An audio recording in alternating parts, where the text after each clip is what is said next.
Good afternoon વિદ્યાર્થી મિત્રો. ધોરણ 9 સામાજિક વિજ્ઞાનની અંદર પ્રકરણ 18 વન્ય જીવન.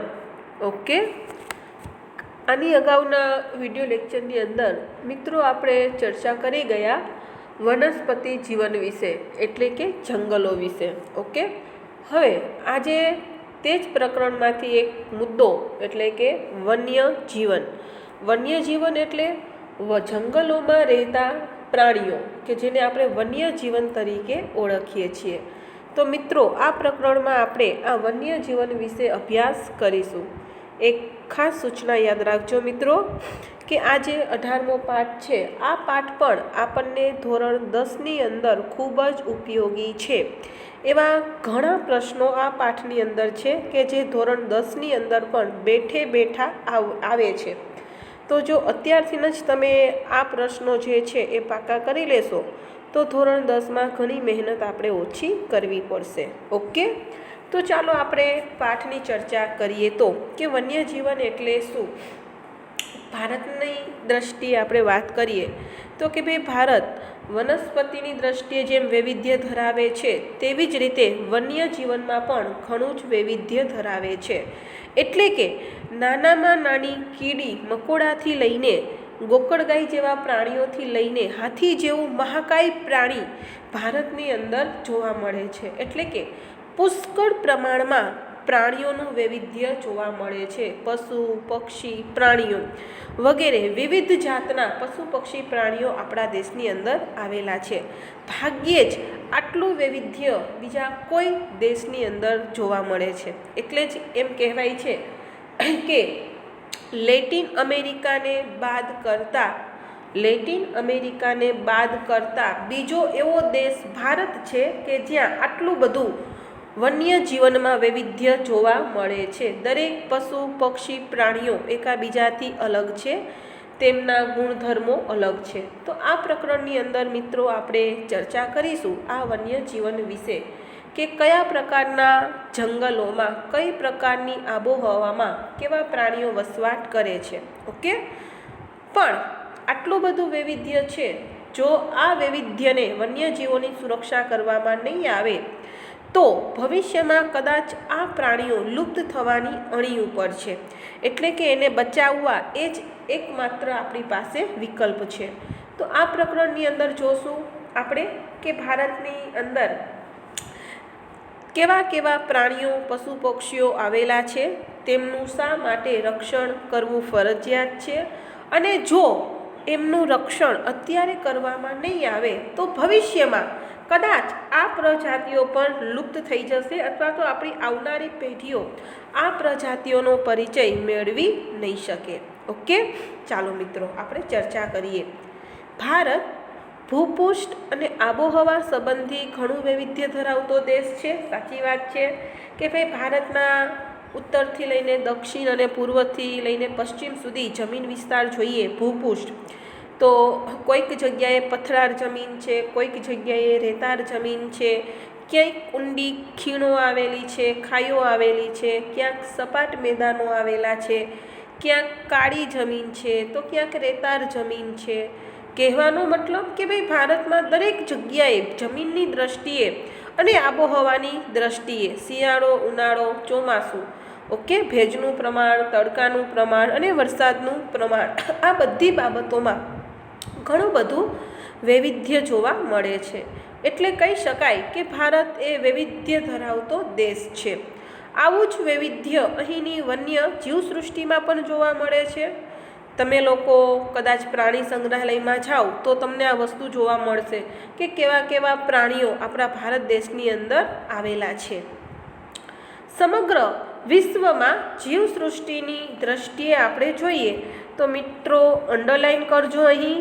ઓકે, 15 લાખ પ્રજાતિઓ, 15 લાખ છે હો, અને પ્રજાતિઓ કહું છું એટલે કાલે જેમ આપણે ચર્ચા કરી એવી રીતે યાદ રાખજો કે ભાઈ, તમે એમ કહો કે મેડમ અમે 10 પોપટ પાળ્યા છે, તો 10 પોપટ એ પ્રજાતિ 10 ન કહેવાય, એ પોપટની એક પ્રજાતિ કહેવાય. ઓકે, એટલે આમ તો કે ભાઈ 100, 200 કે 500 કાગડા હોય તો એ 500 કાગડાની પ્રજાતિ ન કહેવાય, પણ કાગડાની એક પ્રજાતિ કહેવાય. ઓકે, એવી જ રીતે તો કે ભાઈ આપણે ઝૂની અંદર જોઈએ અથવા તો જંગલની અંદર જોઈએ કે ભાઈ વાંદરા છે કે સિંહ છે કે વાઘ છે, એટલે આપણે એમ કહીએ કે આપણે 50 સિંહ જોયા, તો એ 50 સિંહ નથી, 50 સિંહની પ્રજાતિ નથી, પણ એક જ સિંહ છે, એક પ્રજાતિ છે. ઓકે, તો કે ભાઈ આવી રીતે ભારતની અંદર વિશ્વમાં 15 લાખ પ્રજાતિઓ નોંધાઈ છે.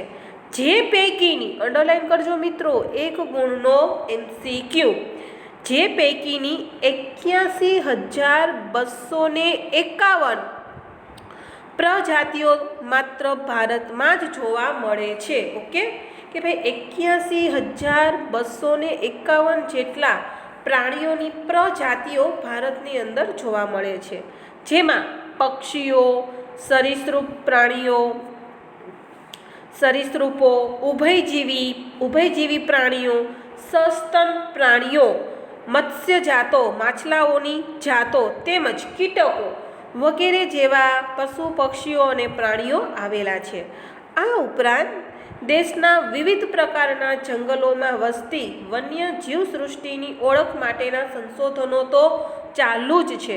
હજુ પણ ભારતના એવા ઘણા બધા ગીચ જંગલો છે, દુર્ગમ જંગલો છે કે જ્યાં આપણે હજુ પહોંચી શક્યા નથી. તો ત્યાં આપણા જે આ વૈજ્ઞાનિકો છે જીવસૃષ્ટિના, તે લોકો આવા જંગલોમાં જઈને હજુ પણ જુદા જુદા પ્રકારના જીવસૃષ્ટિઓને ગોતવાના સંશોધનો હાથ ધરે છે. એટલે કે હજુ પણ ઘણી બધી પ્રાણીઓની પ્રજાતિઓ શોધાઈ રહી છે. ભારત જૈવ વૈવિધ્યની દ્રષ્ટિએ વિશ્વમાં ખૂબ જ સમૃદ્ધ બૃહદ જૈવ વૈવિધ્ય ધરાવતા 8 દેશોમાં 6ઠા ક્રમે આવે છે. ઓકે, એટલે કે વન્ય પ્રાણીઓની વૈવિધ્યતાની દ્રષ્ટિએ ભારતનો 6ઠ્ઠો ક્રમ આવે છે, પ્રથમ 8 દેશોની તુલનાએ. ભારતના જંગલ વિસ્તારનું પ્રમાણ ઓછું છે, તેની સરખામણીએ આ વન્યજીવ ઘણું વૈવિધ્ય અને નોંધપાત્ર ગણાય. કે ભાઈ આપણે કાલે જ વાત કરી હતી, ખરેખર ભારતીય અધિનિયમ પ્રમાણે તો કે ભાઈ કુલ જમીનના 33% વિસ્તારમાં જંગલો હોવા જોઈએ, પણ આપણી બદકિસ્મતી એ છે કે જમીન મેળવવાની લાલચને કારણે મોટા ભાગના જંગલો આજે આપણે નાશ કરી નાખ્યો છે. પરિણામે 33%ને બદલે આજે માત્ર 23% વિસ્તારમાં જ જંગલો આવેલા છે. અને ગુજરાતની વાત કરીએ તો ગુજરાતમાં માત્ર 10% વિસ્તારમાં જ જંગલો છે. આથી પણ ભયંકર અને ખરાબ કહી શકાય તો કે પંજાબ અને હરિયાણામાં તો માત્ર 3% વિસ્તારમાં જ જંગલો આવેલા છે. એટલે કે દિવસે દિવસે જંગલોનું પ્રમાણ ઘટી રહ્યું છે. તેની સામે આ જે પ્રાણીઓ છે એ ખરેખર એની સરખામણીએ ઘણા વધુ કહેવાય અને વૈવિધ્યવાળા કહેવાય. ચાલો મિત્રો, આપણે બીજો મહત્વનો મુદ્દો જોઈએ. ભારતના પ્રાણી ભૌગોલિક પ્રદેશો. કે ભાઈ પ્રાણીઓની દ્રષ્ટિને ધ્યાનમાં રાખીને આપણે ભારતના જે જમીન વિસ્તારો છે તેને અલગ અલગ 8 વિભાગોમાં વિભાજિત કરેલા છે. કયા કયા વિભાગો છે, ચાલો આપણે એનો પરિચય કરીએ. વનસ્પતિની વિવિધ લાક્ષણિકતાઓને આધારે તેના કુદરતી પ્રદેશો પાડવામાં આવ્યા છે. ઓકે, કે ભાઈ અલગ અલગ વિસ્તારોમાં અલગ અલગ જંગલો જોવા મળે છે. જેમ કે કાલે આપણે ચર્ચા કરી કે ભાઈ વરસાદી જંગલો, ખરાઉ કે મોસમી જંગલો, કાંટાળી વનસ્પતિના જંગલો, દરિયા કિનારાના ભરતીના જંગલો, અલ્પાઇન અને ટુંડ વનસ્પતિના જંગલો. તો કે આ અલગ અલગ જંગલોને આધારે આપણે અલગ પ્રદેશો પાડ્યા છે. તે મુજબ જીવસૃષ્ટિના આધારે પણ પ્રાદેશિક વિતરણ તારવી શકાય છે. કે જેમ જંગલોને આપણે અલગ કર્યા છે તેવી જ રીતે આ પ્રાણીઓને આધારે પણ આપણે અલગ વિસ્તારમાં એને ફેરવી શકીએ છીએ. ભારતમાં જોવા મળતી જીવસૃષ્ટિને તેની લાક્ષણિકતાઓના સામ્ય અને કોઈ પ્રદેશમાં તેમની વિશેષ ઉપસ્થિતિ કે વસવાટ જેવા પાસાને આધારે ભારતને 9 ભૌગોલિક ભાગમાં વહેંચવામાં આવ્યા છે. કે ભાઈ જે ક્ષેત્ર છે, જમીન વિસ્તાર છે, જંગલ પ્રદેશ છે, ત્યાં અમુક ચોક્કસ કહી શકાય એવા પ્રાણીઓ જ વસવાટ કરે છે. તો એ પ્રાણીઓને આધારે આપણે એ પ્રદેશને અલગ ક્ષેત્ર તરીકેનું નામ આપ્યું છે. જેમ કે પહેલું જોઈએ હિમાલય પ્રદેશ. તો કે ભાઈ હિમાલયનો જે પ્રદેશ છે એ ઊંચાઈવાળો છે અને બર્ફીલો વિસ્તાર છે. પરિણામે તો કે ભાઈ ત્યાં એવા પ્રાણીઓ જોવા મળે છે કે જે વધારે પડતી ઠંડીને સહન કરી શકે, એટલે કે સફેદ રીંછ. તો ભાઈ સફેદ રીંછ જે છે એ હિમાલયના ઠંડા બર્ફીલા પ્રદેશોમાં વધારે જોવા મળે છે. ઓકે. લડાખ અને શુષ્ક શીત ક્ષેત્ર, કે ભાઈ લડાખનો જે પ્રદેશ છે અને શુષ્ક કે જ્યાં ઠંડીનું પ્રમાણ વધારે છે, ભેજનું પ્રમાણ ઓછું છે તેવો જમીન વિસ્તાર. હિમાલયનું વનાછિદ નીચલું ક્ષેત્ર એટલે કે તળેટીનો ભાગ કે જ્યાં જંગલોનું પ્રમાણ વધુ જોવા મળે છે. હિમાલયના વનસ્પતિ વિહીન ઊંચા ક્ષેત્રો એટલે કે હિમાલય પર્વતની એકદમ ટોચ કે જ્યાં વનસ્પતિ નથી જોવા મળતી, માત્ર પહાડ, અને એ પહાડ પણ બરફથી ઢંકાયેલા છે એવા વિસ્તારો. ઓકે. ત્યાં ખાસ વિશિષ્ટ પ્રકારના પ્રાણીઓ જોવા મળે છે. ઉત્તરનું મેદાન, રાજસ્થાનનો રણ પ્રદેશ, દ્વીપકલ્પીય ઉચ્ચ પ્રદેશ અને સમુદ્ર કિનારાના પ્રદેશો તથા નીલગિરીની પહાડીઓ, કે ભાઈ આટલા વિસ્તારોની અંદર અલગ અલગ પ્રાણીઓ અલગ અલગ વસવાટ કરતા જોવા મળે છે. આ પ્રાણી ભૌગોલિક પ્રદેશ મુજબ જૈવ વૈવિધ્યનો આજે આપણે અભ્યાસ કરીએ. ઓકે મિત્રો, ચાલો સૌથી મહત્વનો મુદ્દો પરીક્ષાલક્ષી પણ ભારતની વૈવિધ્યસભર વન્ય જીવ સૃષ્ટિ. કદાચ તમે લોકો વેકેશનની અંદર અહીંયા આપણે પ્રદ્યુમન પાર્ક છે તો અહીંયા તમે ફરવા ગયા હોય કે તેની મુલાકાત લીધી હોય તો તમને ખબર પડશે કે ભાઈ પ્રાણીઓનું ઘણું બધું વૈવિધ્ય છે. ભારતની અંદર વસવાટ કરતા પ્રાણીઓ પણ ત્યાં જોવા મળે છે અને ઘણા પ્રાણીઓ જે વિદેશોથી પણ મંગાવવામાં આવેલા છે. ઓકે. અને એથી થોડેક દૂર જઈએ તો કે ભાઈ આપણે જુનાગઢ છે તો જુનાગઢનું જે સક્કરબાગ પ્રાણી સંગ્રહાલય છે એ પણ ખાસ જોવા જેવું છે. બહુ સરસ, વૈવિધ્યની દ્રષ્ટિએ એકદમ સરસ છે કે ત્યાં પણ આપણને આ પ્રકારના ઘણા બધા પ્રાણીઓનો પરિચય મળશે. ઓકે. ચાલો, ભારતની વૈવિધ્યસભર વન્ય જીવસૃષ્ટિ.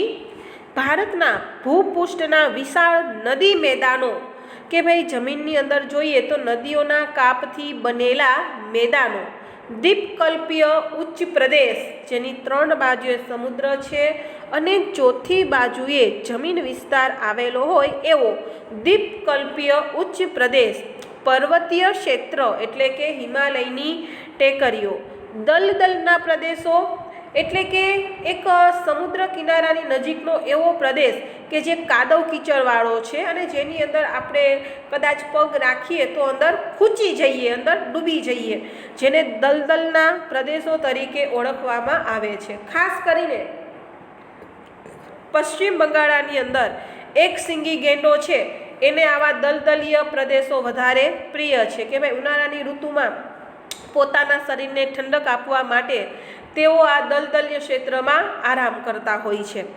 સમુદ્ર કિનારાના તથા વનસ્પતિની દ્રષ્ટિએ ગીચ એવા વર્ષા વનો, કે ભાઈ સમુદ્રની નજીકની આજુબાજુમાં આવેલા જંગલો કે જ્યાં વરસાદનું પ્રમાણ અતિશય છે એટલા માટે તેને વર્ષા વનો તરીકે ઓળખવામાં આવે છે.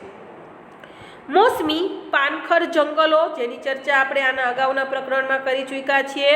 મોસમી જંગલો અથવા તો પાનખર ઋતુના જંગલો, હિમાલય અને ઊંચા પર્વતીય ક્ષેત્રમાં આવેલા શંકુદ્રમ, જેને આપણે ક્રિસમસ ટી તરીકે ઓળખીએ છીએ. શંકુદ્રમ જંગલોની વિવિધતા વન્યજીવોના નિવાસ માટેની વિસ્તૃત પાશ્ચ્ય ભૂમિકા સર્જે છે. કે ભાઈ જંગલોની અંદર અને જમીન વિસ્તારોમાં આટલું બધું વૈવિધ્ય છે એટલા માટે જ જે તે વિસ્તારોમાં વસવાટ કરતા પ્રાણીઓમાં પણ આટલું બધું વૈવિધ્ય આપણને જોવા મળે છે. દક્ષિણના દ્વીપકલ્પીય વર્ષા વનોમાં એશિયાઈ હાથી, એક વસ્તુ તમને મિત્રો હું કહી દઉં કે ભાઈ વર્તમાન સમયમાં સૌથી વધારે હાથીઓની સંખ્યા આફ્રિકામાં છે અને ત્યાર પછી એશિયાની અંદર ભારતમાં આ હાથીઓ જોવા મળે છે. પરંતુ હાથી દાંતની લાલચને કારણે મોટી સંખ્યામાં આજે હાથીઓનો શિકાર કરવામાં આવે છે. પણ છતાંય હજુ દક્ષિણ ભારતના ઘણા એવા જંગલો છે કે ત્યાં આ હાથીઓનું પ્રમાણ ખાસું એવું જોવા મળે છે. ઓકે, પણ આફ્રિકાના હાથી કરતાં એશિયા અને ભારતની અંદર જોવા મળતા હાથીઓના ઘણો બધો તફાવત છે કે આફ્રિકાના હાથી એકદમ મોટા હોય છે, તેની સામે ભારતના અંદર થતા હાથી ઘણી નાની સાઇઝના જોવા મળે છે. ઓકે, દ્વીપકલ્પીય વર્ષાવનોમાં એશિયાઈ હાથી બ્રહ્મપુત્ર નદીના દલદલના ક્ષેત્રોમાં એક સિંગી ભારતીય ગેંડો ભારતનું વિશિષ્ટ પ્રાણી એટલે એક સિંગી ભારતીય ગેંડો કે જે પશ્ચિમ બંગાળ અને બ્રહ્મપુત્ર નદી કિનારાના દલદલીય ક્ષેત્રોમાં ખાસ જોવા મળે છે. એક માહિતી ખાસ તમને કહી દઉં કે ભાઈ ગેંડો જે છે એ ગેંડાની આગળ માથા પાસે એક શીંગડું હોય છે, પણ એ શીંગડું એના વાળના ગુચ્છામાંથી બનેલું છે. એ વાળ એટલા બધા સ્ટ્રોંગ છે અને અણીદાર છે કે તેના દુશ્મનો ઉપર એ શીંગડાથી વાર કરે તો એના દુશ્મનો મૃત્યુ પામે છે, એટલે કે એકદમ મજબૂત છે. બીજી એક વસ્તુ કહી દઉં કે ભાઈ ગેંડાના શરીરમાંથી ઘણી બધી દવાઓ બનાવવામાં આવે છે, એટલા માટે આજે આ ગેંડાનો મોટા પ્રમાણમાં શિકાર કરવામાં આવી રહ્યો છે. પરિણામે આજે આપણા દેશમાં બહુ જૂજ માત્રામાં, બહુ ઓછી સંખ્યામાં ગેંડાઓનું પ્રમાણ જોવા મળે છે. એટલે કે દલદલના ક્ષેત્રોમાં એક સિંગી ભારતીય ગેંડા, હિમાલયના ઊંચાઈવાળા ક્ષેત્રોમાં હિમદીપડા એટલે કે હિમ એટલે કે ઠંડી સહન કરી શકે એવા દીપડા, જમ્મુ કાશ્મીરમાં જંગલી બકરીઓ અને કસ્તુરી મુર્ગ એટલે કે હરણની કુલ 8 જાતો છે, એમાંની એક જાત એટલે કસ્તુરી મુર્ગ.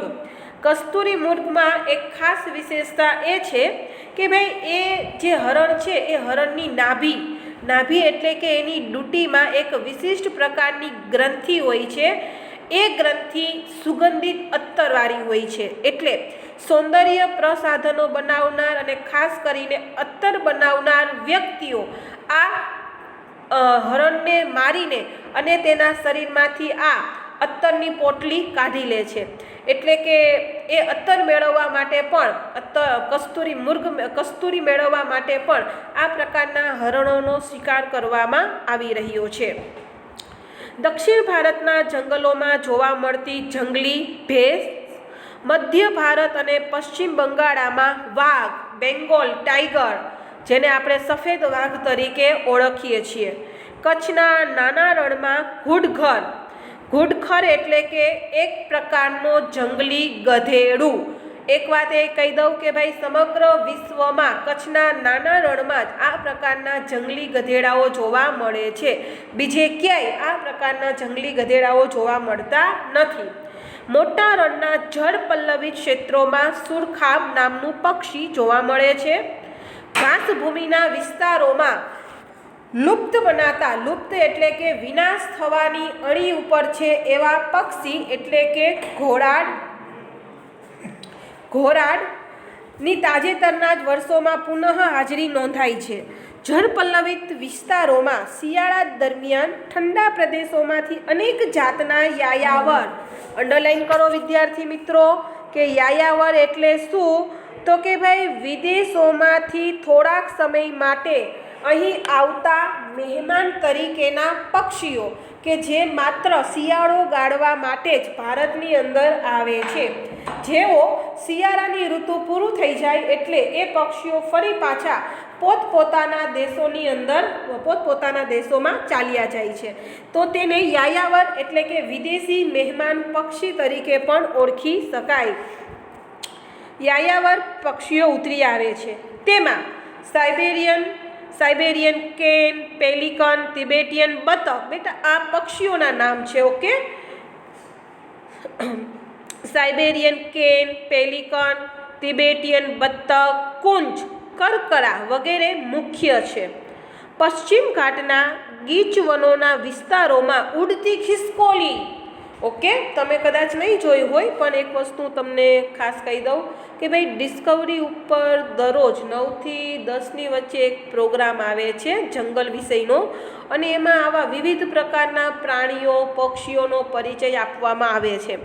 એટલે ખાસ જો કોઈને પ્રાણી પક્ષીઓ કે જંગલોમાં ઇન્ટરેસ્ટ હોય તો આ પ્રકારના ડિસ્કવરીમાં ઘણા આપણા વિષયને લગતા પણ પ્રોગ્રામ આવતા હોય છે, તો એ જોવા આપણા નોલેજ વધારવા માટે. ઓકે, ઉડતી ખિસકોલીઓ કાયદેસર તમે જોઈ શકો છો કે એ ખિસકોલીઓ એક જંગલ ઉપરથી બીજા એક વૃક્ષ ઉપરથી બીજા વૃક્ષ ઉપર ઉડીને જતી હોય છે, પણ એ ખિસકોલીઓની રચના એની બનાવટ એ મુજબની છે એટલા માટે એ ઉડી શકે છે, પણ એ જેમ પેલા પક્ષીઓ ઉડે છે એવી રીતે નથી ઉડી શકતી. ઓકે, નિકોબારી કબૂતર નિકોબારમાં જોવા મળતા વિશિષ્ટ પ્રકારના એક કબૂતર, એ નિકોબાર ટાપુમાં મળતું દુર્લભ પક્ષી છે, એના સિવાય બીજે ક્યાંય જોવા નથી મળતું. કચ્છના અખાતમાં અને લક્ષદ્વીપ દ્વીપ સમૂહોમાં પરવાળાની દુર્લભ પ્રજાતિઓ જોવા મળે છે. લક્ષદ્વીપ ટાપુઓ ઉપર વિશિષ્ટ પ્રકારની માછલીઓ કે એક પ્રકારના મત્સ્યજીવો જોવા મળે છે. સસ્તનો અને પક્ષીઓની સાથે સાથે સરીસૃપો, સાપ, નાગ વગેરે પણ વિવિધ જાતો જોવા મળે છે. તેમાં રાજનાગ, સાપ, અજગર, પાટલા ઘો કે જે પોતાના શરીર ઉપર ઢસડાતા ચાલતા હોય છે વગેરેની પણ નોંધ લેવી જ જોઈએ. આ સિવાય સમુદ્ર કિનારે તથા જળ વિસ્તારોમાં પણ વિવિધ પ્રકારની માછલીઓ, ઓકે, આપણે વાત થઈ હતી અગાઉ કે આપણે ડની પોઈન્ટ જ્યારે ગયા હતા ત્યાં પણ આવી વિશિષ્ટ પ્રકારના સમુદ્રી જીવો વિશે આપણને ઘણો સારો કહી શકાય એવો પરિચય આપ્યો છે. લાઈવ આપણે ઘણા બધા માછલાઓને હાથમાં પકડીને જોયા છે, જેમ કે સ્ટારફિશ છે, જેલીફિશ છે. ઓકે, ઘણા બધા માછલાઓ વિશે આપણને પરિચય મળ્યો છે કે ભાઈ સમુદ્ર કિનારે તથા જળ વિસ્તારોમાં વિવિધ પ્રકારની માછલીઓ, દરિયાઈ સાપ, ડોલ્ફિન, શાર્ક, ડુગાગ એટલે કે દરિયાઈ ગાય, ઓક્ટોપસ, વહેલ જેવી જીવસૃષ્ટિની એક અનેરી જ દુનિયા છે. એક વસ્તુ તમને ખાસ કહું બેટા કે તમે લોકો જ્યારે ડિસ્કવરી જુઓ તો તેમાં એક પ્રોગ્રામ આખો આ સમુદ્ર જીવ વિશેનો પણ આવે છે. તમે તમારી કલ્પના પણ ન કરી શકો એ પ્રકારના એમ કહેવાય કે માછલાઓ અને એ પ્રકારની સમુદ્રી જીવસૃષ્ટિ છે. અલગ અલગ કલરમાં, અલગ અલગ સાઇઝમાં, અલગ અલગ વૈવિધ્ય, નાનામાં નાનાથી લઈને તો કે ભાઈ વહેલ માછલી જે મોટી વિશાળકાય જેનો વજન ટનમાં થતો હોય છે એવા માછલાઓ આ સમુદ્રની અંદર જોવા મળતા હોય છે. ઓકે, ચાલો, જંગલ વિસ્તારો ઉપરાંત ખેતી થતી હોય એવા કૃષિ વિસ્તારો, ઓકે, કે જેમ આપણે ખેતીમાં પણ ઘણા બધા પ્રાણીઓનો ઉપયોગ કરીએ છીએ. ગોચર ગાયો કે પ્રાણીઓ માટે અમુક જમીનમાં ઘાસચારો ઉગાડીએ છીએ અને જેને ગોચર તરીકે કે ખાસ એ પ્રાણીઓને ચરાવવા માટેની જે જમીન છે. પડતર કે ભાઈ જે જમીનનો કોઈ ખાસ ઉપયોગ થતો નથી.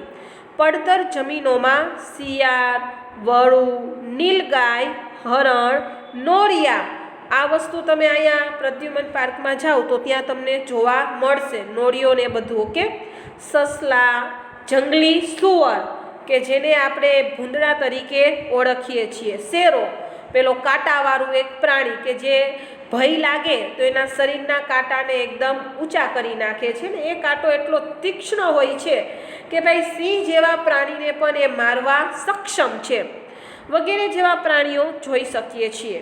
તથા તે જ વિસ્તારોમાં વિવિધ પ્રકારના પક્ષીઓ, તેમાં કોયલ, પોપટ, મોર, સુઘરી, ઘુવડ, ચીબરી, પીળક, સમડી, કાબર, ઢોળ બગલા વગેરે વિહળતા ફરતા જોઈ શકાય છે. ઓકે, ચાલો મિત્રો, આજે આપણે આટલું રાખીએ છીએ. હવે પછીનું આવતા લેક્ચરની અંદર જોશું. ઓકે.